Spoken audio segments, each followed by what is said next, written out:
Hey, welcome back to the Crowdfunding Demystified podcast. My name is Salvador Briggman. And one of the reasons why I started the show, why I'm so passionate about this, is that I believe that some of these bigger platforms, sometimes they're so big, so enormous, and so many campaigns that are running that they don't really tell you what's happening behind the scenes. And I'm sure you felt that in other areas of your life where it feels like people are operating by a set of rules. They have access to tools, techniques, and strategies and tactics that you don't know about. And if only you had access to that information, you'd be able to apply it.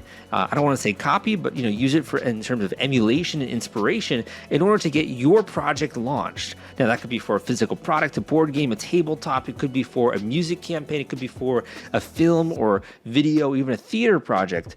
But a lot of the times what's holding us back is access to that information. And that is why I launched this podcast in 2015. And we've recently surpassed the 500 episode download mark when it comes to that. We have 500 episodes that are out there, hundreds and hundreds of thousands of downloads. I have so much to thank here when it comes to the community. I got into this industry in 2012 with my blog, crowdcrux.com, and I also have a YouTube channel out there for those of you who don't know. I love my YouTube viewers. I love my YouTube family. It's so incredible to have this growth. And if nothing else, I hope that you come away from today's podcast episode not only with tactics and strategy and tools, but also just a little dose of inspiration. So in today's podcast, we talked with a creator who actually has launched over 20 successful Kickstarter campaigns, 20 campaigns on Kickstarter in the board game category. Believe it or not, his first campaign, and I think this is actually, quite common, his first campaign, while it looked amazing and he got a ton of funding on Kickstarter, it was actually not a financial success. And there are certain things that were happening behind the scenes that were holding him back from reaching his potential. So he's going to share with you, first of all, the lessons he learned from that initial Kickstarter campaign and why that maybe didn't go exactly as he planned. In addition, he gets more into the marketing channels that you should be aware of nowadays if you want to stand out, if you want to have people singing your praises, if you want to get people's attention and backers and really build that tribe. How do you do that, and what marketing channels should you be focused on as a creator? And more importantly, how do you package this? So when I talk about packaging, what I'm really referring to is how do you get people to take action? Because you can have all the attention that you want, but if you don't have the right compelling reward tiers and perks, people can't do anything with that. They have analysis paralysis. They're not going to take action, not going to back you. And the whole campaign, even if it was built up really strongly, is just going to fall by the wayside.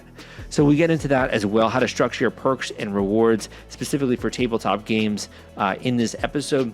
And even if you have a physical product, I think that you will take away a lot of great learning lessons from today's podcast episode. And we'll get into that in just a second. The only other thing I want to mention before we do is if you really are looking for the step-by-step, paint-by-numbers formula in order to get your campaign launched and funded on Kickstarter, if you want to just remove all of the mystery, and I know that mystery is so fun and romantic, but if you just want to kind of get it down to a scientific process of what you got to do step-by-step, you don't have to listen to all these podcast episodes and really just want that delivered straight to you. And you can listen on the way to work, while you're doing the dishes, while you're going to the gym. I have a great audiobook out there called the Kickstarter Launch Formula. And this is literally the formula which you can use to blow past your crowdfunding campaign goal, whether you're on Kickstarter, Indiegogo, or another platform. And all you got to do is if you want a copy, go to this link at crowdcrux.com/Kickstarter audio. That link is crowdcrux.com/Kickstarter audio. I'll include a link in the show notes. Crowdcrux.com/Kickstarter audio will take you there, and you can grab a free copy of this book when you get a free 30-day trial of Audible. In addition, if you want to have more of a video course, I do have a step-by-step video course for free on Kickstarter, which shares with you some of the marketing tactics and tools that I found to have a profound impact on these campaigns. You go to the link at crowdcrux.com/Kickstarter, and you can join that free course. Let's dive into today's podcast episode and get to the heart of what this creator has learned from doing 20 Kickstarter campaigns. It's coming up right after this. Hey guys, welcome back to the Crowdfunding Demystified podcast. Today we are speaking with a multi-successful Kickstarter campaign creator. This company has launched over 20 campaigns on Kickstarter for Vesuvius Media. Lots of really interesting games and projects we'll get into in just a second. In addition, they're working on an entirely new tool for the crowdfunding industry. And more importantly, we are lucky enough to have the CEO and lead developer here on the show to be able to speak about this. Konstantinos, great to meet you. How are you doing? Doing fine, Salvador. It's nice to be here with you. Talking about the crowdfunding industry is always fun and it's always exciting. Definitely, man. Why don't you share with listeners a bit about you and your story, how you got involved with crowdfunding here? Oh, so that's a bit interesting roller coaster, I would say. First of all, my background is computer science. I actually have a PhD in computer science. I always loved creating games when I first started many years ago. Back then, we didn't even have the computers that we have today. So it was very difficult to code, let alone find resources. Growing up, I always wanted to create games. The first that made sense to create back then, and that was easier, is digital games. Because back then production, even mass producing or factories, or it's not the same supply chain it was today. So I started with electronic games, and especially internet, web browser-based games back in the days. And then when the mobile games came into the picture, we created the company. We tried to double into mobile gaming. We realized that the amount of money we need to compete in that business was huge, and we didn't have those resources.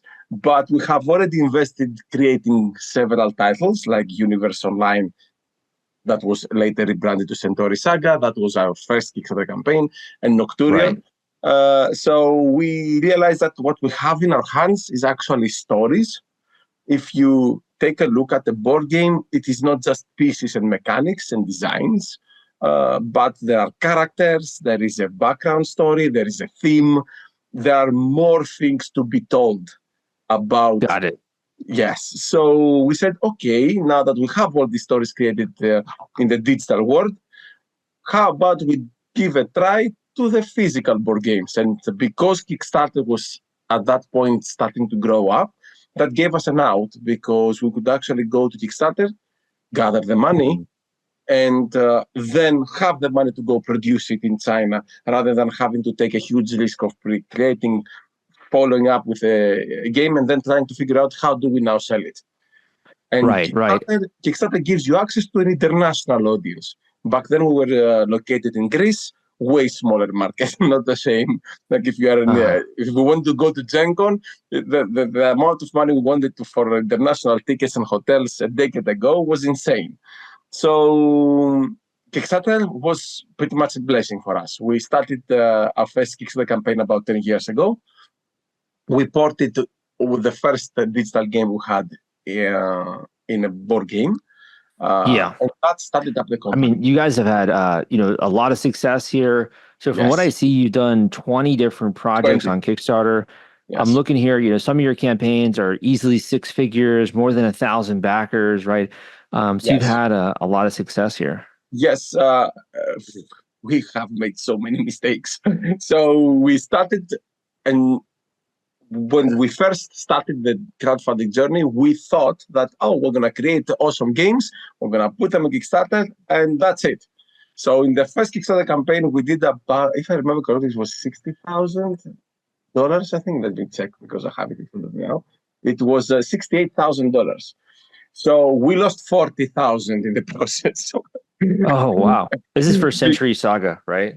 Yes, for the Centauri Saga, because molds, because we had a printer in EU and then they dropped the ball. We had to go to China. Thank God that actually helped us. But then we had to do freight, we had to do import, we had to mail it. We charged shipping costs during the Kickstarter campaign because we're rookies and we didn't know any better.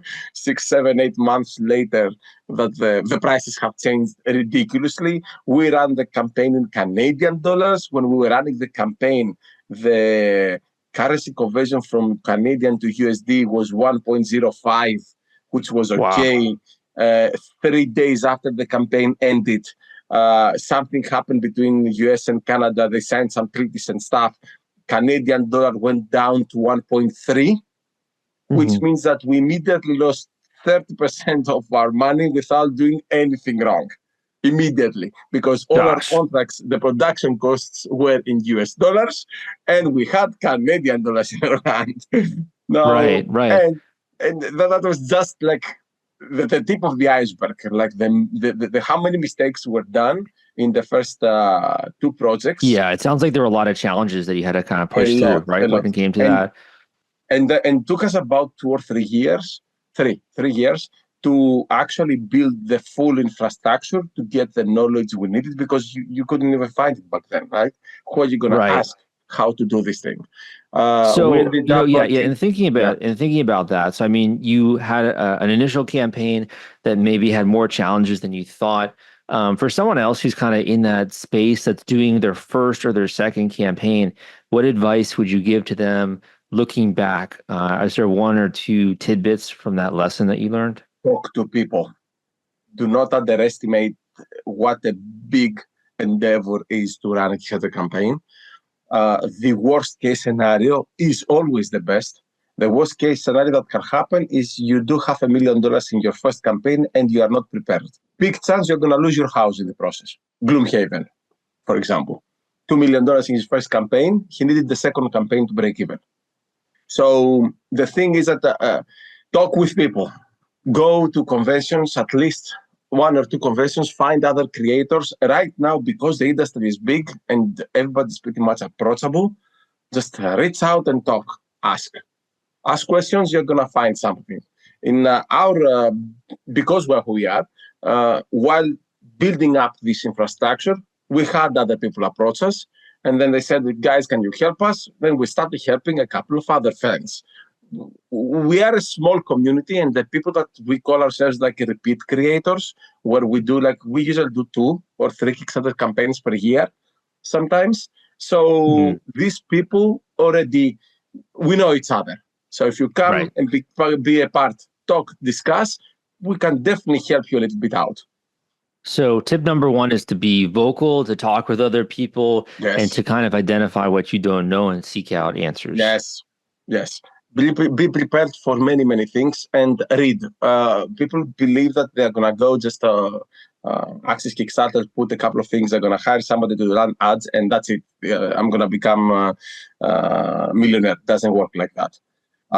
You literally need to do a lot of reading. There is a lot of resources out there. And if we want to create today a crowdfunding for dummies like type of book, that would have easily been a 300-400 pages long book.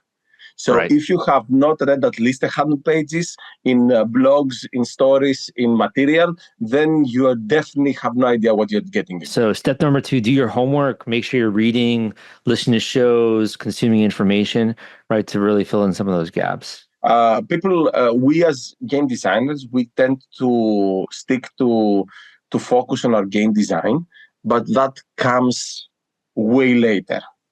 When you go to Kickstarter, people haven't played your game. Most probably they will not have played your game.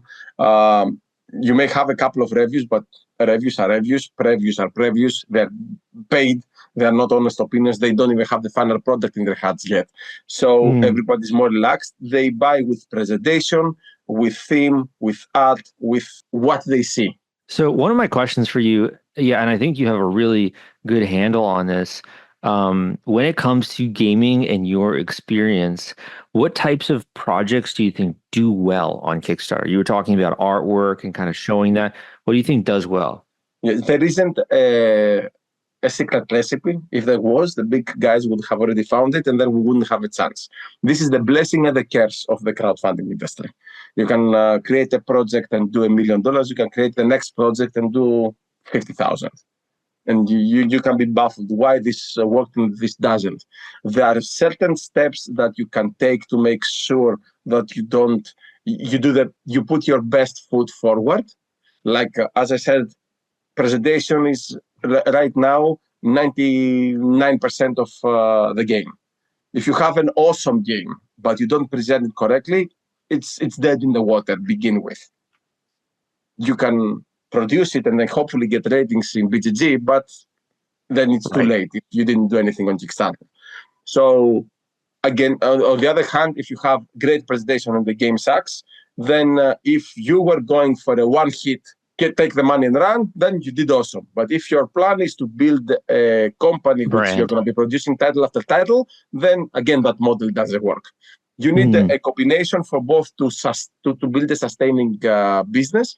But the first thing first is presentation. Right. So make sure you have something that, excites people, that looks high quality, that gets them interested. And then you got to have the chops to deliver that so that you can build a brand and relationships. And there's a lot to be done during a game production, like pricing, comparing art, video, animations, finding the selling points, making sure the selling points are presented correctly into your project, have interesting stretch goals, do pre-marketing, prepare the people, expose it to a couple just to make sure that you haven't missed something. You want to do pre-campaign and try to run some ads and gather some comments. Maybe in the comments you're going to find something that you don't want to deal during the Kickstarter campaign. Can you deal with things that are you may have not thought and may create an issue during the Kickstarter campaign before the campaign? Then that's exactly what you have to do. So generally, it's a process. Well, one question I had for you, and I think this is really important because, social media platforms are changing so quickly, even since when you got started. Which platforms do you think in terms of marketing channels, social media, should people be focused on, or which ones are you focused on? There is no should here. Depending on your game and your community, you should be, probably you need to be everywhere, to say the truth. The more you can do, the better. The problem is that there are so many out there that it becomes very difficult if you don't have a team of people. You cannot have a team of people if you don't have a successful product, or you are risking. So there is a lot of chicken and an egg situation here. Usually when you're starting, you're 1, 2, 3 people team trying to create your first game, trying to bring your dream into life. At that point, you're scrabbling left and right. Figure out, you have to be definitely on Facebook, Instagram, and try to build some type of communication there, and then grow from there. You will definitely need somebody to help you out with ads.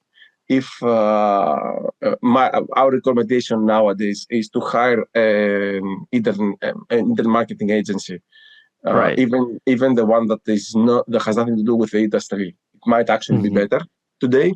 When we first started using agencies like BackerKit or GameFound back in the days, now they don't do because they have their own platform.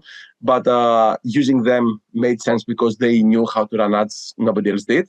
But nowadays, everybody runs ads. And if you run with an independent agency, you're going to have better control than anything else. Understood. It has now been proven that the person that can run the best ads for your project is you. So find an independent agency that they are going to follow your lead. They will not run ads in a black box that you don't see what's happening. You will be in charge of the banners. You will be in charge of the copy. You're going to be in charge of the budget. And you're going to have somebody professionally pressing the right buttons to do the CPC, the CPA, and everything else that needs to be done in business Facebook Manager or in Google Ad Manager. Things that are complicated. Yes. Yeah, I think that can definitely be useful.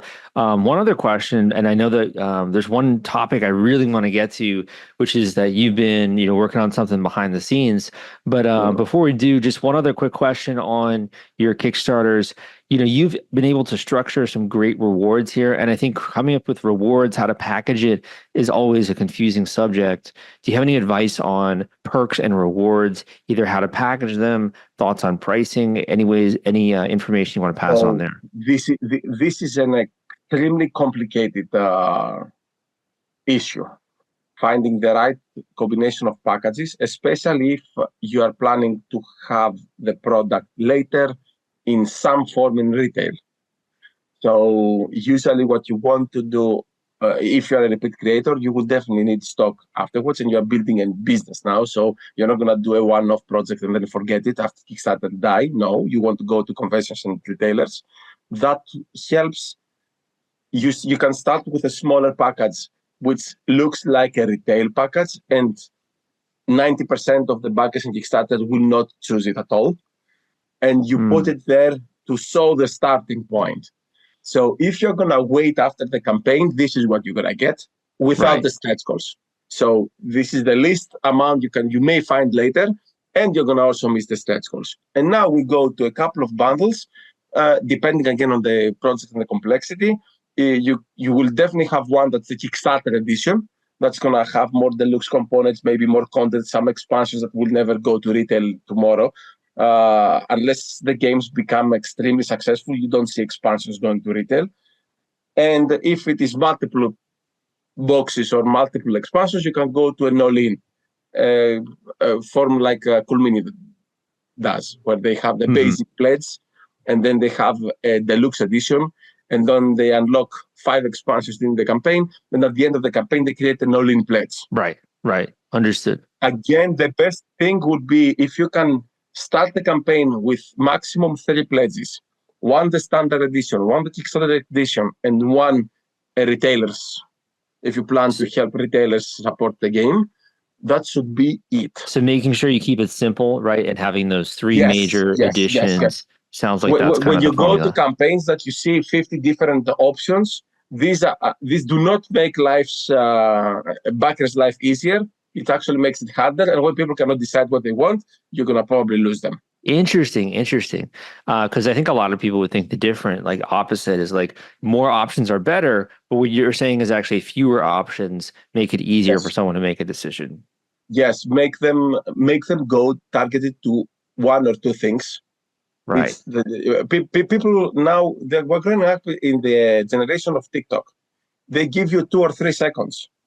If you give them 50 choices, that's not 2 or 3 seconds. The attention span is gone. Well said. If you're worried about the fulfillment and shipping part of your Kickstarter campaign when it comes to getting out all those perks and rewards to your backers, rest assured I've put together a complete Kickstarter fulfillment and shipping checklist for you, and it's free. This is sponsored by the folks at Fulfillrite, and they thought that you should have this checklist as part of your arsenal going into a crowdfunding campaign. If you want to get instant access to this checklist, and it's free, you can go to fulfillrite.com/checklist. Again, that is fulfillrite.com/checklist, fulfillrite.com/checklist. Just go to that link and you can download it immediately. One of the other things I know that we've been talking about before is you've been working on something really interesting behind the scenes, and I think you're kind of trying to come out with a tool that is better than what's out there for creators. Do you want to share just kind of bite-size what's been happening behind the scenes there and what you've been working on? Yeah, so what we pretty soon realized is that we need a lot of different tools to do our job correctly. And that has to do with, back in the days, pledge management. We call the tool Pledge Manager. It is not Pledge Manager, but that's what people understand. They know the term. But when you're running a campaign, you need, before the campaign, a landing page. You would go to a website. Now you can go to Wix. You're going to create something with WordPress to gather emails, do pre-campaign marketing. Then during the campaign, you want MailChimp or Brevo or whoever other engine you want to send emails and try to convert that emailing list to backers. After the campaign, you wanted something for late pledging. Now Kickstarter has also that feature, the late pledging, not as robust, but it has a feature. And then the late pledging is a period between the campaign finishing and before the pledge manager opens. Then you want a pledge manager platform that you can collect shipping, you can collect taxes, have an opportunity to upsell, bring more people in, sell more your project, promote it, and maybe have a survey with questions that are powerful. And then after the pledge manager finishes, we'll go into fulfillment, during which time you need customer support tools like Zendesk, for example, for ticketing mechanisms. You need to be able to monitor how much the shipping costs. If you're doing freight, you want information about freight. You need a document manager to handle your invoices, to handle your certificates, certificate, trademarks, and everything else that you're handling as a company. So this process seems that it has many different things.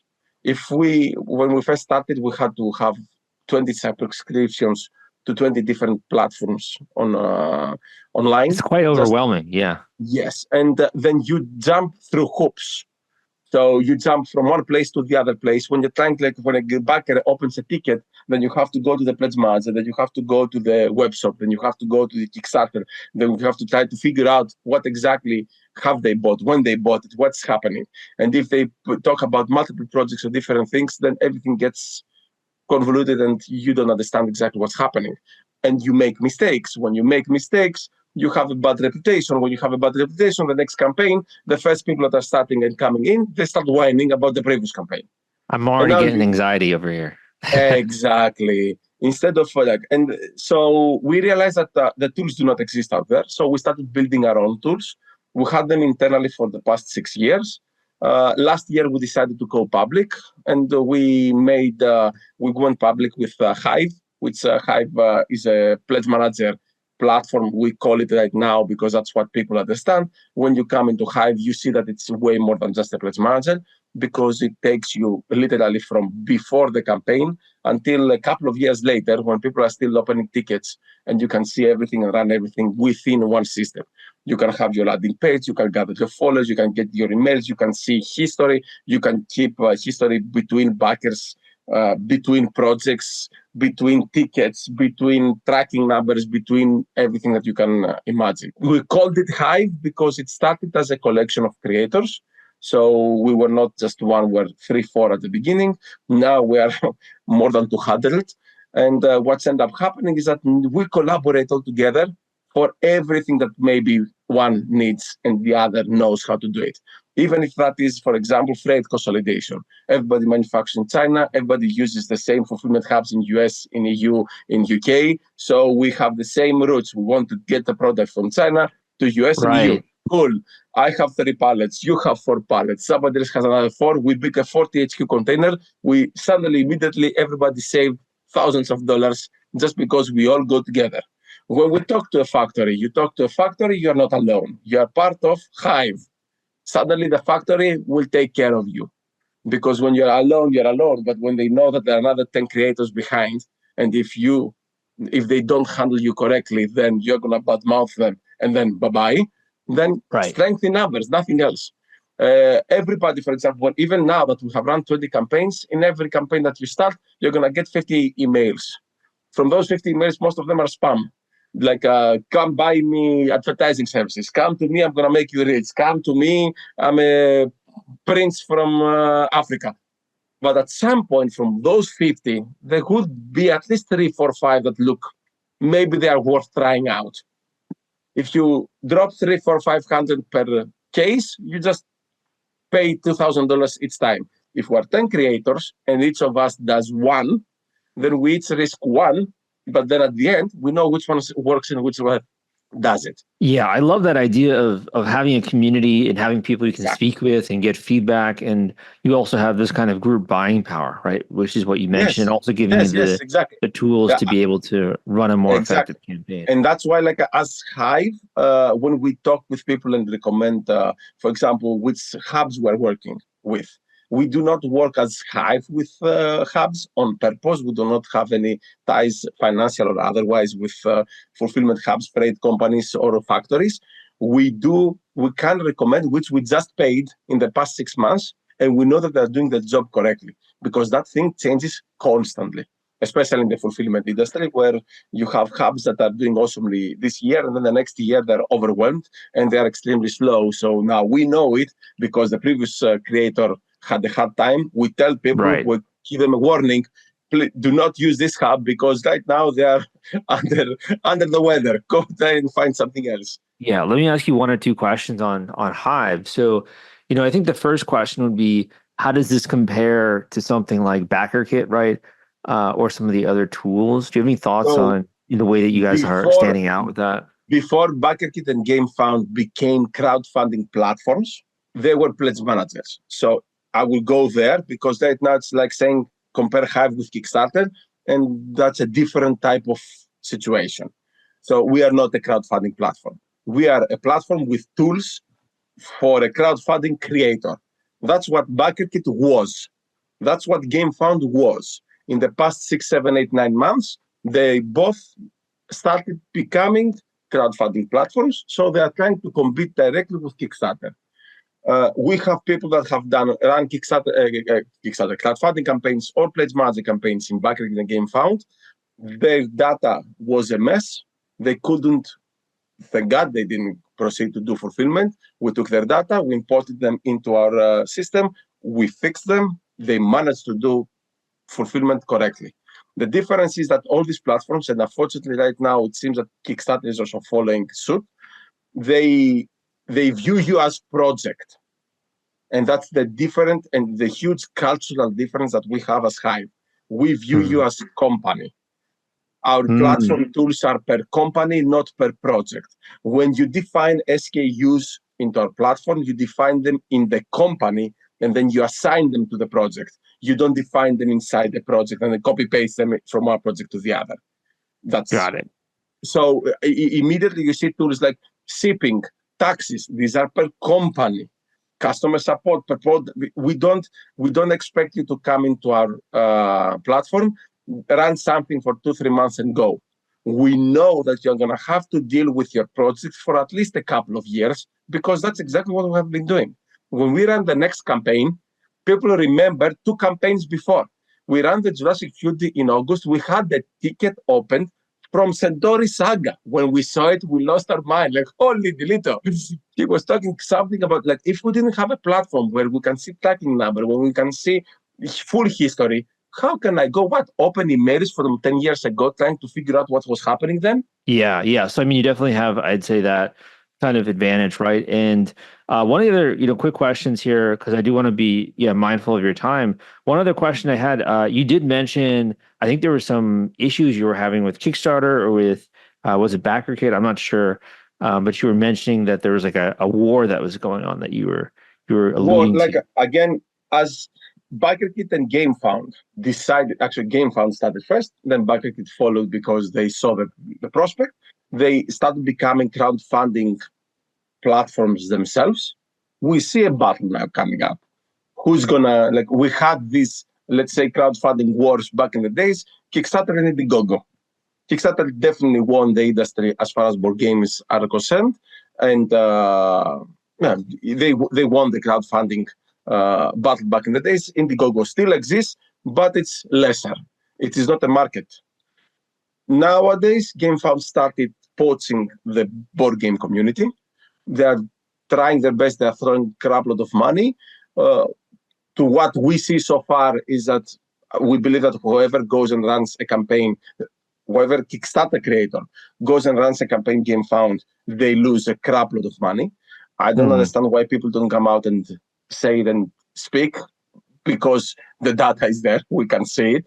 It doesn't make sense for you to invest in one platform, knowing how you're making, and then just take for free your entire database and just throw it into another platform just for the sake of growing it. Now, BackerKit is doing the same thing. They want a piece of the crowdfunding platform, and now you have a division to the industry. Right.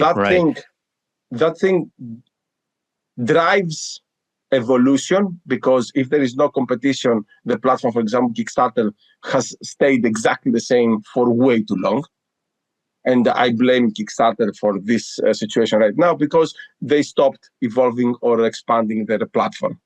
As soon as the competition started, we finally saw things happening in the past year in Kickstarter that we have been begging for a decade. Understood.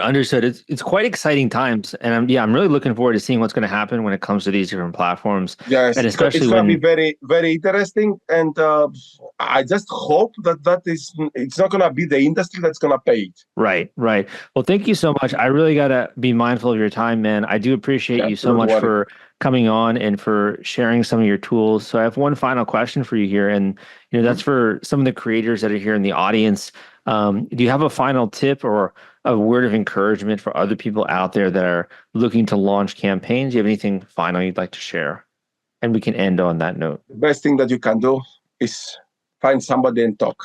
We are always approachable. If you need to reach out, whoever you see on Hive, just knock a door, talk.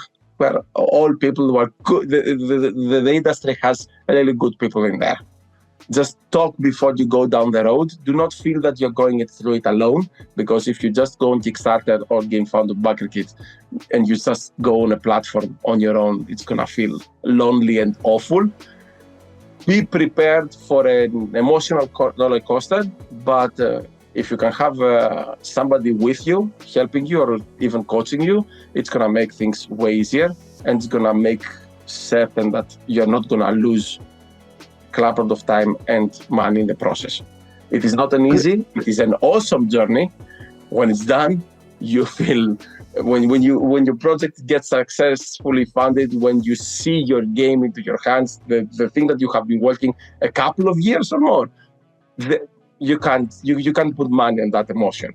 But the process, it is way harder than it looks. So find somebody and go at it together. Couldn't say it better than myself. Thank you so much, man, for coming on the podcast, sharing bits of advice here, and look forward to seeing where you go with your tool and also any future launches that you have. Perfect. Thank you for listening to this episode of the Crowdfunding Demystified podcast. I hope you took away lots of nuggets of gold when it came to this specific episode. And if you enjoyed this, take a second to give me a positive rating and review on iTunes. Come subscribe if you are listening on YouTube. Join the YouTube fam. And more importantly, if you really want to move into the next level when it comes to your Kickstarter campaign, your project, your new product, your board game, I have an awesome free course out there that will share with you step by step, not only how to launch a campaign, but also some of the hidden secrets that go into getting a campaign fully funded, some of those tricks, some of the tools, some of the ways that you can really smash through your goal. And if you want to learn more about that, all you got to do is go to the link at crowdcrux.com/Kickstarter, enter your name and email, and I will start sending you my initial lessons when it comes to this course. Again, at crowdcrux.com/Kickstarter, we'll take you there and you can enter your name and email. Some of y'all have been reaching out to me and be like, Sal, I get it. You're doing the books, you're doing the courses, you know, you're getting those podcasts and the blog articles out there and you're putting out videos on YouTube. Thank you so much. But dude, I just want to talk to you. I just want your advice, your feedback, your guidance, maybe even to have you help out in some way on my campaign, right? I just want to really talk to you so you can speed up this process and get more people that are checking out your campaign. And I think more importantly, you can just have the straightest path to success. There's that saying, like when you're going up hiking in the woods, right? I love to go hiking. You go hiking up a mountain, for example. Sometimes when you're going hiking, if there isn't a trail, it's like 10 times harder, right, to get to where you're trying to go. But if you have a guide there with you and there's already a proven path, a trail that you're leading you down, you don't have to worry if you're going off in the side with that trail. You know it's going straight to your destination. It makes life so much more enjoyable, so much more fun, and it's much more efficient, right? Going into that specific launch, and easier to get to the top of the mountain much more quickly. So if that sounds like something interesting to you, I do these intensive one-on-one coaching calls where we go in depth into your campaign, the strategy, the step-by-step that goes into getting you launched. And if you want to learn more about that option and you want to book your call with me ASAP, all you got to do is go to the link I'm about to mention, fill out the form, tell me more about you, what you're trying to do, what your goals are, and we can get that call scheduled. Go to that link at crowdcrux.com/coaching. That link is crowdcrux.com/coaching. Again, that link is crowdcrux.com/coaching. Now, I got to give one asterisk here. If you're trying to learn anything new, like if you're trying to play golf, right? Golf is super popular in Miami, Florida, which is where I'm based out of, or you're trying to learn how to play tennis, right? You can't always be stubborn, right?